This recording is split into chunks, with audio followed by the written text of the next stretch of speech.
Kemerdekaan bukan hadiah yang jatuh dari langit. Ia ditempa dari keberanian, dari tanah yang pernah basah oleh air mata, dan dari langkah-langkah yang tak selalu pulang. Para pejuang tidak memiliki kemewahan untuk memilih, menyerah, atau bertahan. Mereka hanya tahu satu perkara, negeri ini harus berdiri di atas kakinya sendiri. Dari kepungan penjajahan, lahirlah tekad. Dari pengorbanan, tumbuh sebuah bangsa. Dan pada 17 Agustus 1945, Indonesia mengabarkan kepada dunia bahwa sebuah bangsa yang merdeka telah menemukan suaranya.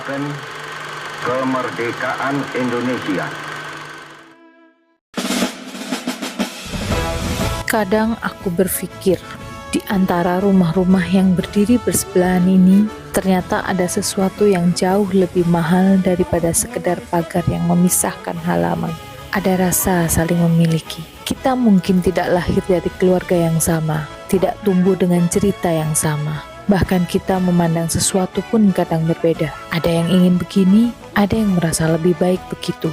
Dan ya, sesekali kita berbeda pendapat.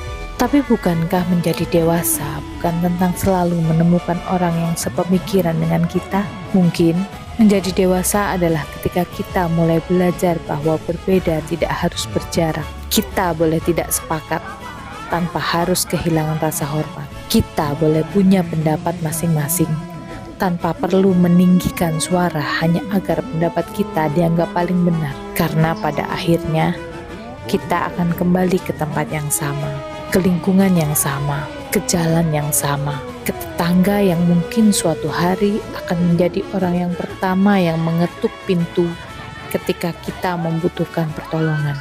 Dan entah kenapa, hal-hal sederhana seperti kerja bakti, bercanda di sela-sela kesibukan, saling menyapa, atau sekedar bertanya, "Sudah makan?" justru menjadi hal-hal kecil yang diam-diam membuat sebuah lingkungan terasa seperti rumah. Mungkin inilah arti persaudaraan yang sesungguhnya.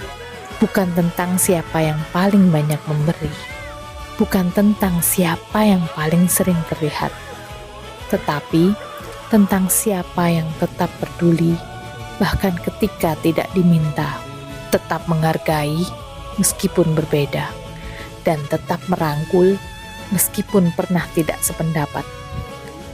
Karena hidup bertetangga bukan tentang membuat semuanya menjadi sama, melainkan tentang belajar berjalan bersama, meskipun langkah kita tidak selalu serupa.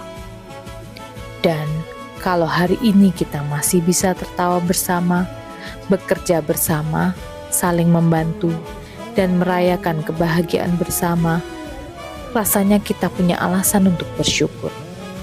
Sebab di zaman ketika banyak orang semakin mudah saling menjauh, kita masih punya satu sama lain.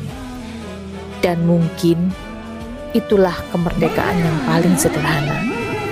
Ketika di sekitar kita masih ada tangan yang siap membantu, hati yang mau memahami, dan tetangga yang terasa seperti saudara.